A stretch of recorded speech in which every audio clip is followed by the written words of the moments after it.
Bienvenidos mis amigos, mis amigas, Shabbat Shalom en esta bella y fría tarde que nos va a llevar al bendito Shabbat. En la mañana hace bastante frío, ahora ya a estas horas de pleno sol pues ya va subiendo un poco la temperatura y ya empieza a bajar pues ya inmediatamente ya cuando empieza a atardecer, que es ya mismo. Esta vez estamos ante todos ustedes privilegiadamente con el tema el individuo como validador de sistemas y como medidor civilizacional. Le hemos puesto mucho amor a este tema y me gustaría que este tema se quedara para la posteridad, porque es que le hemos puesto mucho amor. Si a ustedes les parece muy elaborado o complicado el título, pues no se preocupen que lo van a entender muy bien, ¿verdad? Conforme vamos desglosando el tema. Lo van a entender muy bien y vamos a salir todos edificados. El individuo como validador de sistemas y como medidor civilizacional. Empezamos para darles una idea de lo que vamos a hablar. En una primera aproximación a todo lo que vamos a estar viendo, vamos a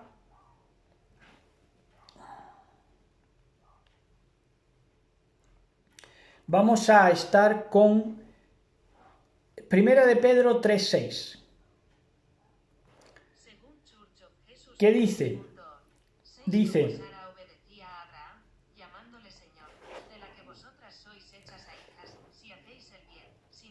dice así, Primera de Pedro 3:6. Con esto abrimos y aquí ya se van a poder hacer una idea de lo que vamos a hablar como exponente, valga este verso. Dice, como Sara obedecía a Abraham llamándole Señor, de la cual vosotras habéis venido a ser hijas. Les está hablando a las mujeres, Kefa, Pedro, lo que se da en llamar, y la Iglesia tanto evangélica como católica ha estado de acuerdo con esto, de llamarse primitivismo, cristianismo primitivo. Y no digo nada de todo lo que ha desarrollado el ateísmo, por supuesto. Para ellos, hace 2000 años, era una sociedad primitiva, ¿verdad? Y ya digo, Iglesia entró consciente y se llamó a sí misma Iglesia primitiva, ¿verdad? Es tremendo, ¿no? Pero fíjense, porque el punto es, como Sara obedecía a Abraham llamándole Señor, de la cual vosotras habéis venido a ser hijas, si hacéis el bien, sin tener ninguna amenaza. Subrayen esa parte final porque es clarividencial. Porque aquí Kefa lo que está diciendo es que las mujeres estaban siendo sometidas a que si hacían el bien era bajo amenaza. O sea, bajo el bien que entendía el compañero, el marido, ¿verdad? Si lo hacían, era bajo amenaza. Entonces, lo que está defendiendo aquí Kefa, Pedro, es a la mujer, de que la mujer no debe estar bajo ninguna amenaza. En esto fue adelantado a su tiempo. Luego, esto, los que creen en los subvivals, que es que la civilización que va quedando es superior al antecedente, incluso relativistas, al final acaban pensando esto, que la civilización más moderna es más avanzada que otras anteriores, pero aquí lo desmiente. ¿Por qué? Porque en época de los discípulos, vuelvo y repito, llamados primitivos de la Iglesia primitiva, son capaces de defender que la mujer no tiene que hacer y que obrar bajo amenaza. Cosa que inclusive destacados antropólogos del siglo XX incluso defendían en sus tesis que el trato agresivo y la violencia formaba parte del tratamiento normal dado a las mujeres en todas las épocas. Ahí es nada. Tremendo, ¿no? Claro, y si eso lo han pensado los intelectuales, que son los más habituados al estudio, espérense la gente analfabeta o la gente poco estudiada. Han entendido que la violencia sobre la mujer era una normalidad y algo que exigía pues el mero desarrollo social para que anduviera bien la casa, ¿verdad? Entonces, claro, oías declaraciones como, por ejemplo, no tiene correa o tiene demasiada sangre. Claro, trataban a las mujeres como a las bestias, como a las bestias de carga. Y así pensaban de ellas. Pero aquí, 2000 años antes, decía Kefa que, dice, como Sara obedecía a Abraham. Ahora, ¿por qué obedecía a Abraham? Porque Abraham no era ningún tirano ni le obligaba bajo amenaza, es lo que te está diciendo. Como Sara obedecía, que por cierto en estos días, en el Shabbat pasado, se dieron en el judaísmo y el mesianismo las vidas de Sara. Bueno, pues esto pasaron por aquí pero no lo ven, ¿verdad? Como Sara obedecía a Abraham llamándole Señor, una cosa es que la mujer te llame Señor, entonces si nace de ella llamarte Señor, desde luego que eres un Señor. Pero si te llama Señor bajo amenaza, ahí ya dejas mucho que desear. Es más, no eres Señor. De la cual vosotras habéis venido a ser hijas, hijas de Sara, las creyentes posteriores, ¿verdad? Si hacéis el bien sin tener ninguna amenaza. Bueno, pues esto es el exponente de lo que vamos a hablar, que es más, digamos, complejo porque abarca más cosas que lo que acabamos de citar, pero a partir de aquí vamos a entender. Miren, el empirismo, lo empírico, que es la comprobación científica, lo que la ciencia valida y lo llama empirismo, pues es una comprobación a través de los sentidos, en este caso, de la estructura social. El empirismo es la comprobación a través de los sentidos de la estructura social, de cómo funciona el mundo, en otras palabras. Pero para esto se requiere un conocimiento experimental. Perdón, no experimental, sino experiencial, porque es diferente, ahora lo vamos a ver. Se requiere para la comprobación que va a dar lugar al empirismo, para la comprobación de los sentidos, de cómo funciona la sociedad, de su estructura social, se requiere un conocimiento experiencial abajo arriba.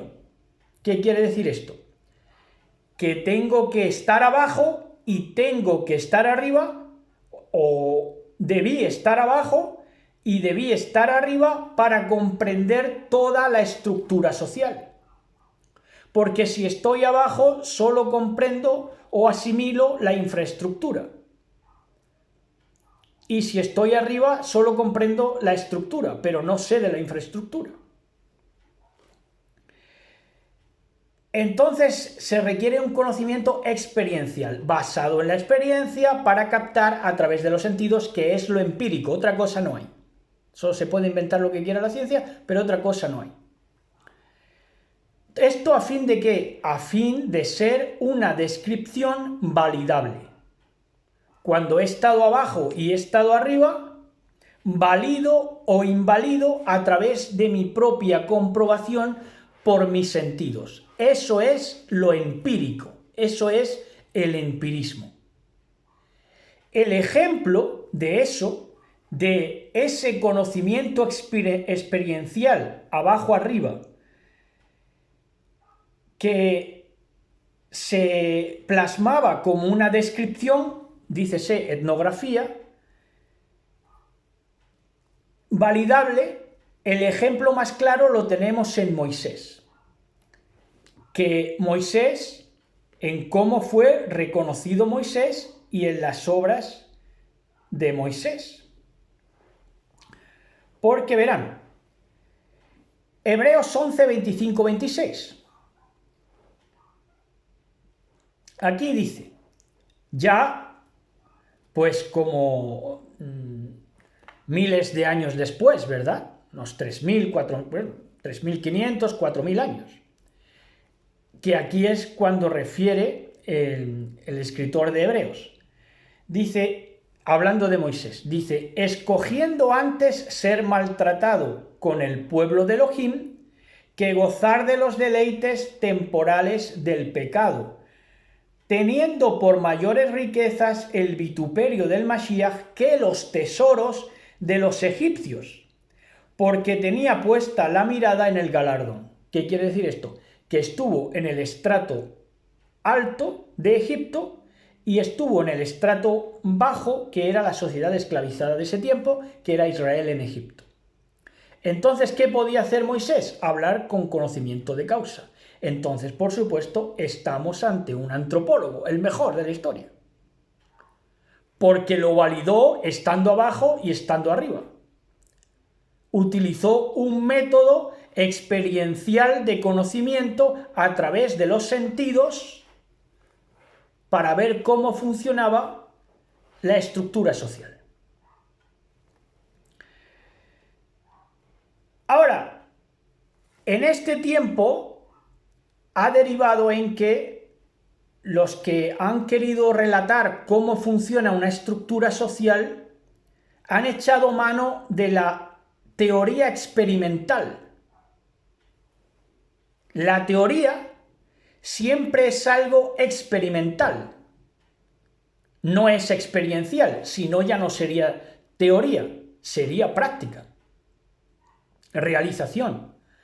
Pero la teoría, toda la teoría es experimental, dícese, manipula, eso es una teoría.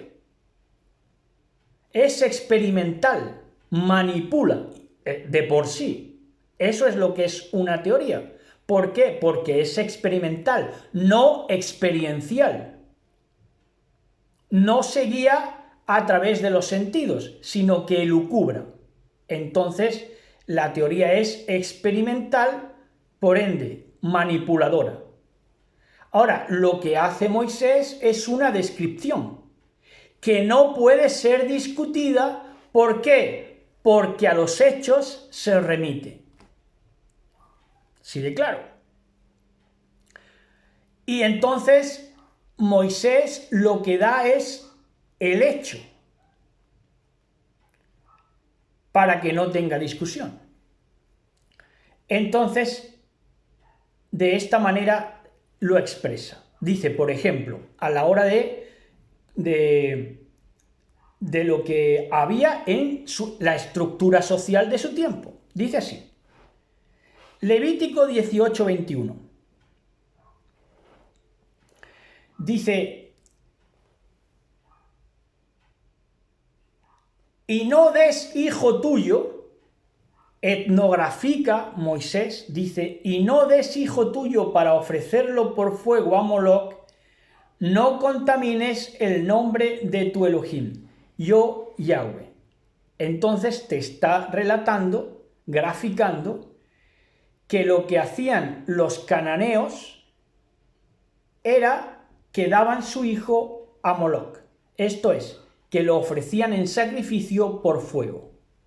Te está hablando de un hecho, no tiene discusión. Te está hablando de un hecho histórico de aquel tiempo.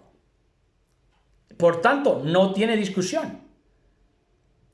No puede ser discutido, solamente se remite al hecho. ¿De qué? De que los cananeos se dedicaban a ofrecer, a quemar a sus hijos ante el dios Moloc. Y eso se constata, para que vean la fuerza de esa etnografía, se constata, por ejemplo, en Jeremías 32-35, que nos confirma ese estudio histórico de Moisés. Y entonces Jeremías, ¿verdad? Otros antropólogos consagrados como Jeremías y David nos van a decir. Jeremías 32-35 dice, y edificaron lugares altos a Baal, los cuales están en el valle del hijo de Ginón, para hacer pasar por fuego sus hijos y sus hijas a Moloc, lo cual no les mandé, dice el Eterno bendito sea, a través de la etnografía que está plasmando Jeremías. Ni me vino al pensamiento que hiciesen esta abominación de ofrecer a sus hijos a Baal y a Moloc, a los lugares altos para Baal y a Moloc para quemar a sus hijos. Dice, ni me vino el pensamiento de que hicieran esa abominación para hacer pecar a Judá. Entonces te lo vuelve a confirmar. Mediando, separando siglos y siglos, si no milenios de por medio. Entonces coincide. Es una realidad, claro, que se pudo quedar perfectamente constatada. ¿Por qué? Porque se dio a lo largo del tiempo el que los cananeos sacrificaran a sus hijos, los quemaran delante del dios Moloc. De hecho, hasta el propio Israel aprendió esa costumbre. Entonces, también David en Salmos 106, 37. Dice 106, 37, dice: sacrificaron a sus hijos y a sus hijas a los demonios, y derramaron sangre inocente, la sangre de sus hijos y de sus hijas, a quienes sacrificaron a ídolos de Canaán, por si no tenían bastantes datos. Y la tierra fue contaminada con sangre.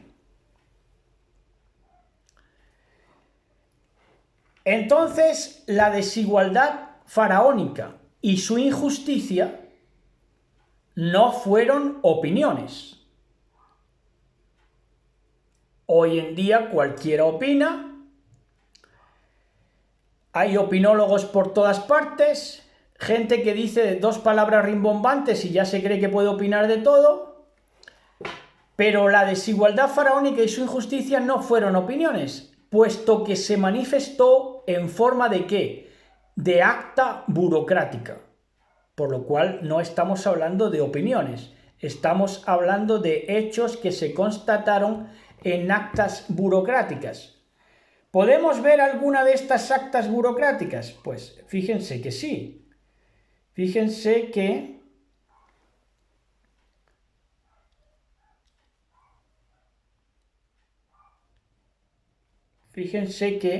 en Éxodo 5, 2, 11 nos dice así. Dice: y Faraón respondió: ¿quién es Yahweh para que yo oiga su voz y dejar ir a Israel? Yo no conozco a Yahweh ni tampoco dejaré ir a Israel. Y ellos dijeron: el Elohim de los hebreos nos ha encontrado. Iremos pues ahora camino de 3 días por el desierto y ofreceremos sacrificios a Yahweh nuestro Elohim para que no venga sobre nosotros con peste o con espada. Entonces el rey de Egipto le dijo: Moisés y Aarón, ¿por qué hacéis cesar al pueblo de su trabajo? Volved a vuestras tareas. Dijo también el faraón: he aquí, el pueblo de la tierra ahora es mucho, y vosotros les hacéis cesar de sus tareas. Y mandó, acta burocrática, y mandó Faraón aquel mismo día a los cuadrilleros del pueblo que lo tenían a su cargo y a sus capataces, diciendo: de aquí en adelante no daréis paja al pueblo para hacer ladrillo como hasta ahora, vayan ellos y recojan por sí mismo paja. Y les impondréis la misma tarea de ladrillo que hacían antes y no les disminuiréis nada, porque están ociosos. Por eso es que se levantan diciendo: vamos y ofrezcamos sacrificios a nuestro Elohim.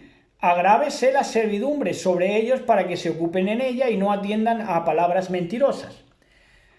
Y saliendo los cuadrilleros del pueblo y sus capataces hablaron al pueblo diciendo, que reportaron el acta dada burocrática de Faraón, solo que a lo mejor no fue redactada por escrito, pero fue vocalizada, lo mismo es un acta burocrática. Dice: así ha dicho Faraón, ya no os doy paja, id vosotros, recoged paja a donde la halléis, pero nada se disminuirá de vuestra tarea. Entonces, no son opiniones, son actas burocráticas. Entonces, el individuo hizo fracasar al mayor imperio conocido de ese tiempo. ¿Verdad? ¿Por qué? Porque Moisés mostró la vergüenza de esa estructura social. Hizo fracasar al mayor imperio conocido hasta ese tiempo, que era Egipto. Dios, Elohim bendito, por supuesto que le ayudó para ello, obteniendo este resultado en el conjunto de la humanidad, porque todo era para testimonio. Entonces, a través de este juicio que Elohim utilizó tomando al individuo Moisés, se tuvo un resultado en la humanidad que ahora lo vamos a ver. Pero notar que esta humanidad fuera del grupo Israel antes era una mente colectiva agresora, porque tenía bajo régimen de esclavitud a Israel y a otras naciones dentro de esa tiranía de Egipto. Más o menos tiranía a lo largo del tiempo, pero no dejaba de ser una sociedad esclavista. Entonces, la intervención del individuo en el poder de Dios, en el poder de Elohim, tuvo este resultado. Éxodo 12, 35, 36. Recordemos, esto era una sociedad antes, la egipcia, que funcionaba como una mente colectiva agresora. Ahora, ustedes ya les voy orientando, por supuesto, ya háganse una idea y trasladen a este tiempo, hagan una extrapolación, porque entonces ya sabemos de lo que estamos hablando. Dice Éxodo 12, 35, 36, e hicieron los hijos de Israel conforme al mandamiento de Moisés, pidiendo de los egipcios alhajas de plata, oro y vestidos. Y Yahweh dio gracia al pueblo delante de los egipcios y les dieron cuanto pedían, así despojaron a los egipcios. ¿Qué pasó aquí? Aquí lo que te dice, porque claro, está relatando en un espacio breve, ¿verdad? Y te está diciendo, y Yahweh dio gracia al pueblo delante de los egipcios. Ahora, aquí entra una profundidad del acontecimiento. ¿Qué fue lo que pasó? Que los egipcios vieron que el individuo tenía razón y que ellos estaban equivocados. Y que ellos, como mente agresora colectiva, estaban equivocados. Entonces, por eso ya trataron a los israelitas con un trato de deferencia y favor. Se están dando cuenta de la situación, ¿verdad? Así es como fue medida la civilización egipcia. Inquirir, dudar y preguntar para validar un sistema.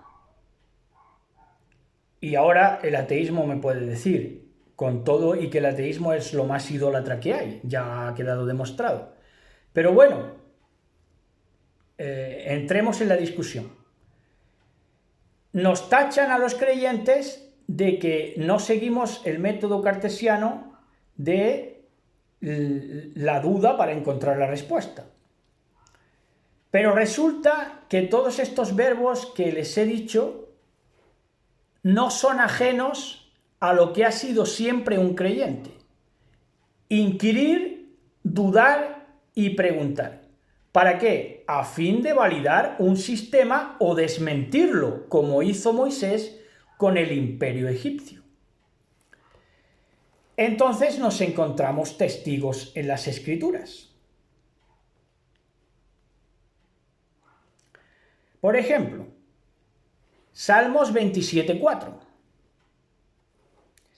Dice: una cosa he demandado a Yahweh y esta buscaré, dice David, rey de Israel. Dice: que esté yo en la casa de Yahweh todos los días de mi vida para contemplar la hermosura de Yahweh y para inquirir en su templo. ¿Qué es lo que está diciendo David? Mira, Yahweh, que si yo quiero vida eterna a tu lado es para freírte a preguntas, porque voy a inquirir. Entonces, inquirir no queda fuera de lo que es ser un creyente. Pero es que le voy a dar una prueba todavía más digamos, rotunda. Jueces 6, 4, 26.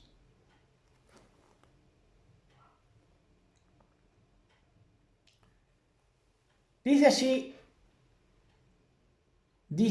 y acampando contra ellos destruían los frutos de la tierra hasta llegar a Gaza, esto un ejército enemigo, ¿verdad? Y no dejaban que comer a Israel, ni ovejas, ni bueyes, ni asnos, porque subían ellos y sus ganados y venían con sus tiendas en grande multitud, oiga, en grande multitud, tremendo, ¿no? Ya sabemos, venimos estudiando. ¿Qué es 666? Multitud de hombres bestia. Multitud de la bestia. Como langostas. Ellos y sus camellos eran innumerables. Así venían a la tierra para devastarla. Desde Gaza para acá. De este modo, empobrecía a Israel en gran manera por causa de Madián, y los hijos de Israel clamaron a Yahweh. Y cuando los hijos de Israel clamaron a Yahweh a causa de los madianitas, Yahweh envió a los hijos de Israel un varón profeta, el cual les dijo, así ha dicho Yahweh, Elohim de Israel, os hice salir de Egipto y os saqué de la casa de servidumbre. Os libré de la mano de los egipcios y de la mano de todos los que os afligieron, a los cuales eché de delante de vosotros y os di su tierra. Y os dije, yo soy Yahweh vuestro Elohim, no temáis a los dioses de los amorreos, en cuya tierra habitáis, pero no habéis obedecido mi voz. Y vino el ángel de Yahweh y se sentó debajo de la encina que está en Ofra, la cual era de Joás Abiezerita, y su hijo Gedeón estaba sacudiendo el trigo en el lagar para esconderlo de los madianitas, amorreos. Y el ángel de Yahweh se le apareció y le dijo, Yahweh está contigo, varón esforzado y valiente. Y Yahweh le respondió, Señor mío. Fíjese, dice, Señor mío, si Yahweh está con nosotros, ¿por qué nos ha sobrevenido todo esto? Fíjense, no eran mancos para preguntar, ¿verdad? ¿Y dónde están todas sus maravillas? Puesto, dice, que nuestros padres nos han contado diciendo, no nos sacó de Egipto, Yahweh. Y ahora Yahweh nos ha desamparado y nos ha entregado en manos de los madianitas. Y mirándole Yahweh le dijo, ve con esta tu fuerza ¿de qué? Con esta tu fuerza de ser un preguntón, con esta tu fuerza de tener ese fuego interior, Gedeones de la vida, dice, con esta tu fuerza ve y salvarás a Israel de la mano de los madianitas. ¿No te envío yo? Entonces le respondió, Señor mío, ¿con qué salvaré yo a Israel? He aquí que mi familia es pobre en Manasés y yo el menor en la casa de mi padre, poniendo pegas, ¿verdad? Es tremendo esta historia. Dice, Yahweh le dijo, ciertamente yo estaré contigo y derrotarás a los madianitas como un solo hombre. Y él respondió, yo te ruego que si he hallado gracia delante de ti, me des señal. Oiga, ¿de qué he hallado gracia delante de ti? Me des señal de que tú has hablado conmigo. Te ruego que no te vayas de aquí hasta que vuelva y saque mi ofrenda y la ponga delante de ti. Y él respondió, yo esperaré hasta que vuelvas. Dice, y estando Gedeón, preparó un cabrito, panes sin levadura, un efa de harina y puso a cenar, y puso la carne en un canastillo y el caldo en una olla, y sacándolo se lo presentó debajo de aquella encina. Entonces el ángel de Elohim le dijo, toma la carne y los panes sin levadura y ponlo sobre esta peña y vierte el caldo. Y lo hizo así. Y extendiendo el ángel de Yahweh el báculo que tenía en su mano, tocó con la punta la carne y los panes sin levadura, y subió fuego de la peña, la cual consumió la carne y los panes sin levadura, y el ángel de Yahweh desapareció de su vista. Esa era la señal que pedía Gedeón. Ahora, ¿se quedó conforme? Fíjense, del 36 al 39, del mismo capítulo 6 del libro de los jueces. Dice, y Gedeón dijo a Elohim, si has de salvar a Israel por mi mano, como has dicho, he aquí que yo pondré un vellón de lana en la era, y si el rocío estuviera en el vellón solamente, quedando seca toda la otra tierra, entonces entenderé que salvarás a Israel por mi mano, como lo has dicho. Y aconteció así, pues cuando se levantó de mañana, exprimió el vellón y sacó el rocío un tazón lleno de agua. Mas Gedeón le dijo a Elohim, no se encienda tu ira contra mí. Si aún hablara otra vez, solamente probaré ahora otra vez con el vellón. Te ruego que solamente el vellón quede seco y el rocío sobre la tierra. Y aquella noche lo hizo Elohim así, solo el vellón quedó seco y en toda la tierra hubo rocío. Tremendo. Entonces, eso nos ha permitido que constatemos por nuestros sentidos, que validemos o no un sistema y que tengamos y obremos de forma empírica. Claro está. Ahora, Moisés mostró la disfuncionalidad de Egipto porque se valió de conocer, como hemos dicho que conoció lo bajo y lo alto, en otras palabras, la riqueza y la pobreza. ¿Por qué? Porque miren ustedes, hay un concepto ahora moderno en la antropología que es el concepto Halfi, un Halfi. Es la misma terminación que selfie, pero con el half. Half es una mitad, ¿verdad? Por eso se llama Halfi. Ese concepto es para gente que vive en dos mundos. Eso está en boga ahora mismo dentro de la antropología. Fíjense si nos dan la razón o no. Y luego hay otro concepto que se llama embodiment, que es embutimiento, que dicen que no tienen traducción para el español, pero sí, es embutimiento, embodiment, o sea, hacer carne. Ahora yo les pregunto, ¿no nos están dando la razón detrás de tanta vuelta? Claro. Bueno, pues el concepto Halfi, ¿qué es? Que yo sé de dos mundos. Yo soy un Halfi porque conozco cómo es la vida en Colombia, conozco cómo aquí es digamos, la clase media, pero conozco también cómo es la clase media de Colombia, que equivale a una clase baja.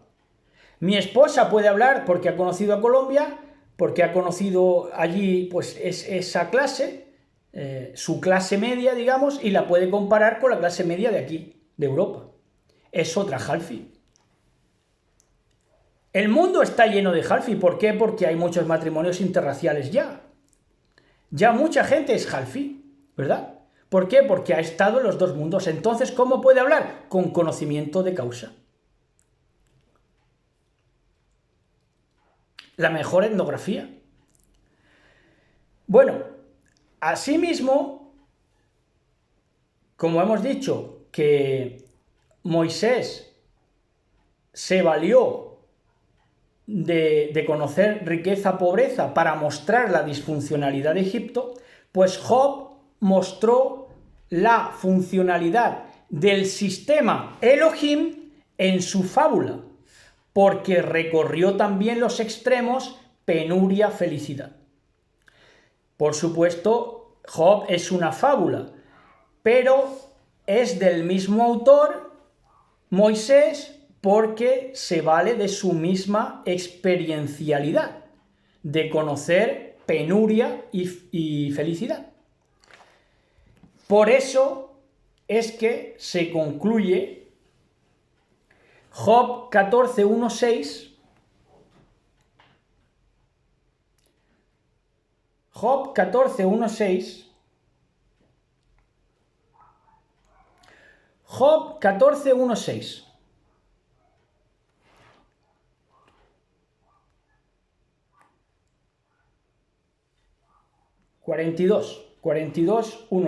Job 42:1-6 dice: Respondió Job a Yahweh y dijo: yo conozco que todo lo puedes y que no hay pensamiento que se esconda de ti. ¿Quién es el que oscurece el consejo sin entendimiento? Eso habría que preguntárselo a los antropólogos de este tiempo, a los políticos de este tiempo, a los científicos de este tiempo, a los sociólogos de este tiempo. ¿Quién es el que oscurece el consejo sin entendimiento? Por tanto, yo hablaba lo que no entendía. ¿Por qué? Porque no había pasado por los dos extremos, no era un halfi. Cosas demasiado maravillosas para mí, que yo no comprendía. ¿Por qué no puedes comprenderla? Porque no te quieres bajar a lo experiencial, quieres ser experimental, dícese manipular el medio en el que intervienes, no aprender del medio que intervienes. Ese es el problema. Entonces dice, cosas demasiado maravillosas para mí que yo no comprendía. Oye, te ruego y hablaré, te preguntaré y tú me enseñarás. De oídas te había oído, mas ahora mis ojos te ven. Por tanto me aborrezco y me arrepiento en polvo y ceniza. Ahora sí, antes era un desconocedor absoluto, pero cuando comprende las dos realidades, las dos clases sociales predominantes de la estructura social de su tiempo, entonces entiende el mundo. Entonces, seguimos. Por supuesto, hemos dicho, es el mismo autor, Job, es escrito por Moisés y tiene, por lo tanto, el mismo método de verificación, ¿verdad? Que es ir de abajo arriba, lo que se llama, pero ya en forma de manipulación, método inductivo, método deductivo, ¿verdad? De lo más a lo menos, de lo amplio a lo menos amplio, de lo más grande a lo más chico, pero eso tenía que ser no en la teoría, sino en la práctica. Conocer lo bajo y lo alto, conocer las disparidades del sistema, ¿verdad? Las desigualdades, en otras palabras. Ahora, cuando un antropólogo es hábil, por supuesto que la posteridad lo vindica como tal. Fíjense ustedes la labor póstuma de un antropólogo eficiente. Fíjense. Juan 5, 45, 47. Dice así, Yahshua HaMashiach, el Mashiach, el Mesías, dice así: no penséis que yo voy a acusaros delante del Padre. Hay quien os acusa, Moisés, en quien tenéis vuestra esperanza, porque si creyerais a Moisés, me creeríais también a mí, porque de mí escribió él, pero si no creéis a sus escritos, ¿cómo creeréis a mis palabras? Entonces Moisés, con todo lo que hemos dicho, de que llevó a cabo ese método empírico de comprobación de la estructura social, experiencial, ¿qué labor póstuma ha estado haciendo todo este tiempo? Pues de que va a juzgar a aquellos que hablan sin conocimiento de causa y por lo tanto mienten hasta el día de hoy. Esta es la labor póstuma de un antropólogo eficiente. Es decir, sigue separando el trigo de la cizaña, la verdad de la mentira. Esto no es experimental, es vivencial, es metodológico, es empírico, práctico. Ahora, ¿qué es lo que no le creían a Moisés? Es mi pregunta. Fíjense ustedes, volvamos a leer. Dice, no penséis que yo voy a acusaros delante del Padre, hay quien os acusa, Moisés, en quien tenéis vuestra esperanza, porque si creyeseis a Moisés, me creeríais también a mí, porque de mí escribió él, Pero si no creéis a sus escritos, ¿cómo creeréis a mis palabras? ¿Qué es lo que no le creían? Fíjense, porque puedes decir, el judaísmo supuestamente que está en Torá, todavía creen a Moisés. No, no, no, religión es lo mismo de siempre, es más acusación de Moisés. Te hace acusación Moisés por ser un religioso, por ser un fariseo. Y al cristianismo, más de lo mismo, si el cristianismo es quien desecha de la Torá. Entonces, ¿qué es lo que no le creían a Moisés? No le creían que el patrón era el individuo. Y cuando decimos el patrón es la medida. La medida social, la medida para ensamblar toda la estructura social era ¿qué? Era el individuo. Eso es la labor póstuma de un antropólogo eficiente. Lo otro es literatura, no cultura. Lo otro es literatura solamente. Que literatura es lo que abunda, si literatura es todo. Que desde la antropología relativista está abocada al deconstruccionismo, que eso es lo malo del relativismo. El relativismo en sí no es malo. El relativismo lo hizo Gedeón, como hemos leído, lo hizo David, preguntando, inquiriendo.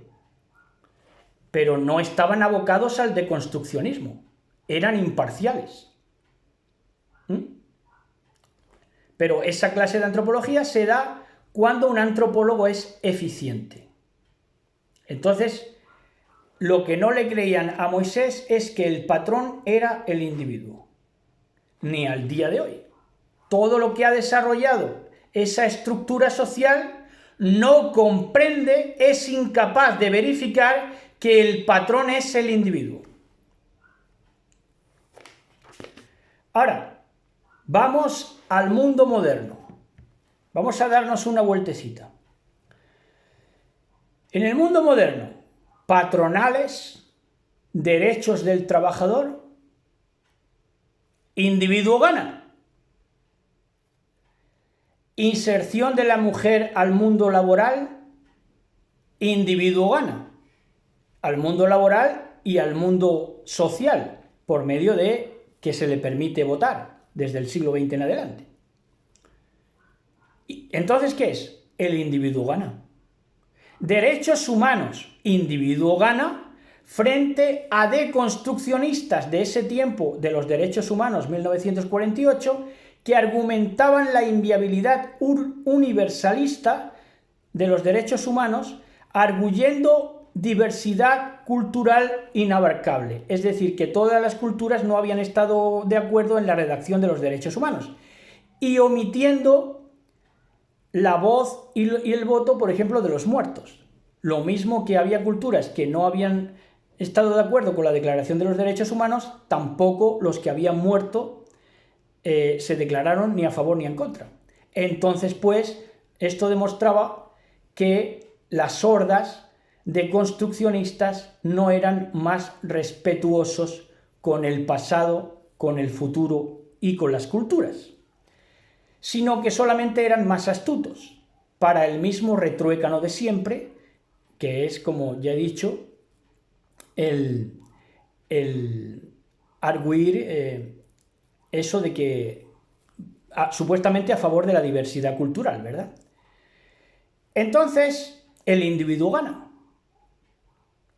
Ahora, se están levantando, por si no lo sabían, yo les informo, se están levantando políticos no ideológicos, es decir, políticos no ya bajo siglas, de la impronta de Bukele e incluso del presidente del gobierno español, que emitió la ley de amnistía con los políticos catalanes, desoyendo a dinosaurios de su partido. ¿Qué pasa? Que el individuo gana. Gente honrada saliendo de iglesias corruptas. El individuo gana. Científicos que declaran las mentiras de la NASA. El individuo gana. Wikileaks con Julian Assange. Pone patas arriba al sistema. El individuo gana. Militares de Estados Unidos desertando de lo que es el poder militar de Estados Unidos y toda la maquinaria bélica de Bell, ¿verdad?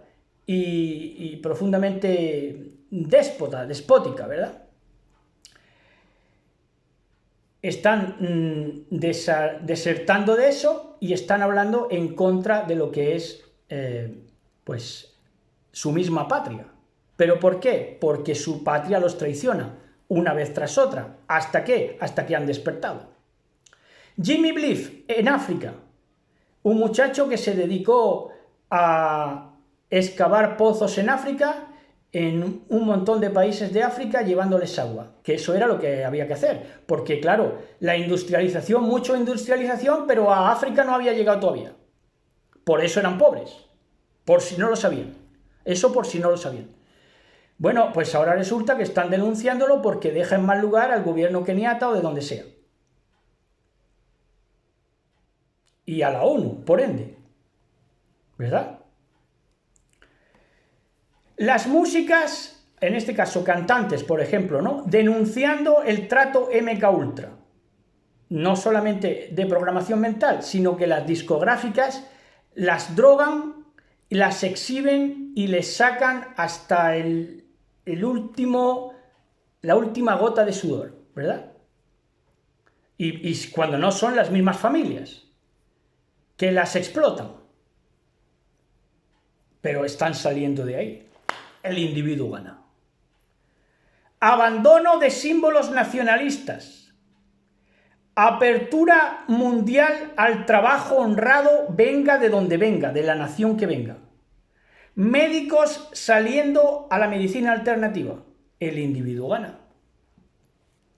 El individuo gana, señores. Ahora, fíjense. Apocalipsis 18:4. Dice, y oí otra voz del cielo que decía, salid de ella, pueblo mío, para que no seáis partícipes, ordáticas, de sus pecados, ni recibáis parte de sus plagas. Hemos oído. Hemos oído. Por eso estamos saliendo ¿de qué? De sistemas, de estructuras sociales disfuncionalistas. Estamos llevando a cabo el mismo método que Moisés, empíricamente, metodológicamente, a través de nuestros propios sentidos. Y en Mateo 24:35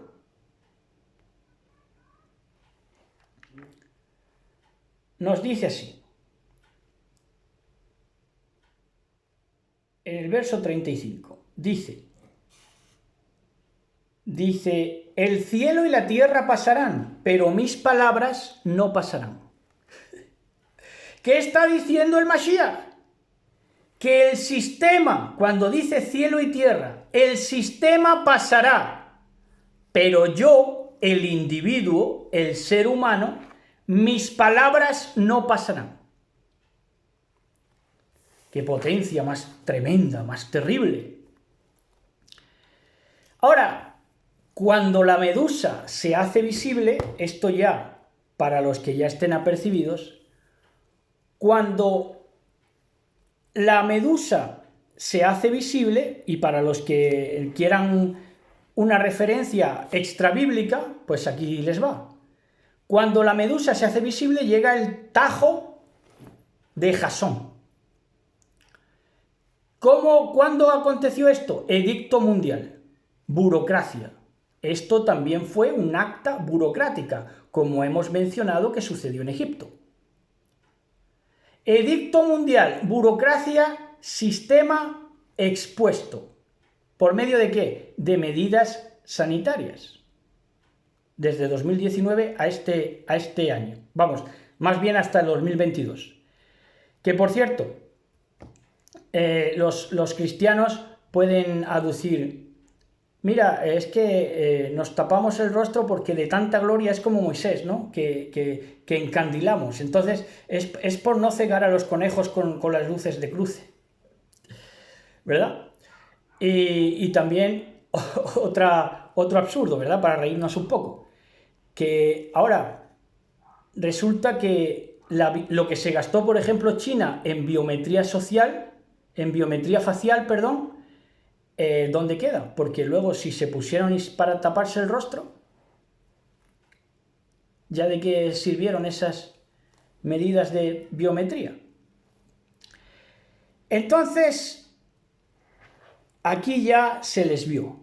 Aquí ya fue cuando ya el sistema, por medio de ese edicto mundial irracional, quedó expuesto. ¿Qué pasó aquí? Que los individuos rechazaron el sistema caracterizado por la altivez de espíritu. Faraón 2.0. Pero esto que le estoy hablando no es emoción de los intervinientes ni del que es intervenido, sino que pasó a la burocracia social y quedó registrado en un sistema superior que se llama Elohim. Pero estas medidas irracionales quedaron registradas. Esta burocracia social, estas órdenes caracterizadas por la altivez de espíritu, quedaron reflejadas. Por lo tanto, esto es lo que les lleva a ser descalificados por completo. ¿Por quién? Por el individuo, que es el patrón del sistema. Entonces, individuo gana, sistema pierde. Ya vamos a ver el penúltimo verso que vamos a ver hoy. Éxodo 23:2. Dice: no seguirás a la multitud para hacer el mal, ni testificarás en un pleito inclinándote a la multitud para pervertir la justicia. Claro, ya estaba el individuo advertido, por eso ha podido despertar, porque tenía esta maravilla de Torah. No seguirás a la multitud para hacer el mal, ni testificarás en pleito inclinándote a la multitud para pervertir la justicia. Ahora, por último, la invitación al carro ganador de los que vencen con Elohim, que eso es lo que significa Israel. La invitación al carro ganador es para todo el mundo, es universalista, en contra de los que predican que está privatizado para tal o cual nación o denominación o tribu. Es absurdo. Fíjense, Juan 7:24. Dice así el Mashiach. Esto les invita incluso a los que hoy son fariseos y funcionan en su estructura social como fariseos, próximos a ser descalificados, porque no comprenden que el individuo es el patrón de la estructura social, ¿verdad? Y han querido ensamblar una estructura social, una mente colectiva sin el individuo. Y esa mente colectiva pues cada vez ha estado más agrietada. Por tanto, se invita a todos al carro ganador, con mucho amor para todos. El Mashiach les dice, a los fariseos incluso, no juzguéis según las apariencias, sino juzgad en justo juicio.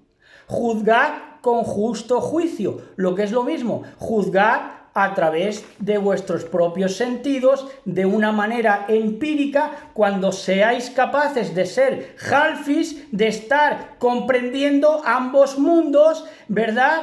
Cuando estéis sabiendo lo que es el oprimido y sabiendo lo que es el opresor.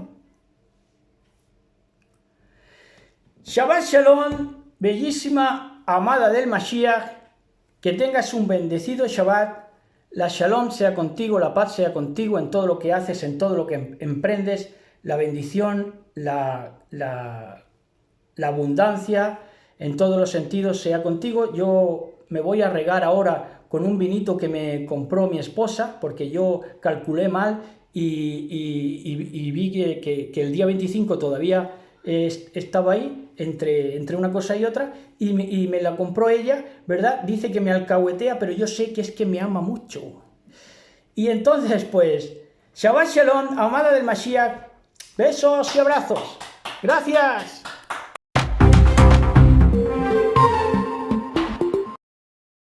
En la caja de comentarios de este video podrá usted acceder al catálogo de nuestros libros. Pueden solicitar el que quieran, ahí tendrán los precios y ahí tendrán en la página libros de antropología, de poesía, libros hasta de teatro y libros, por supuesto, de traducciones bíblicas.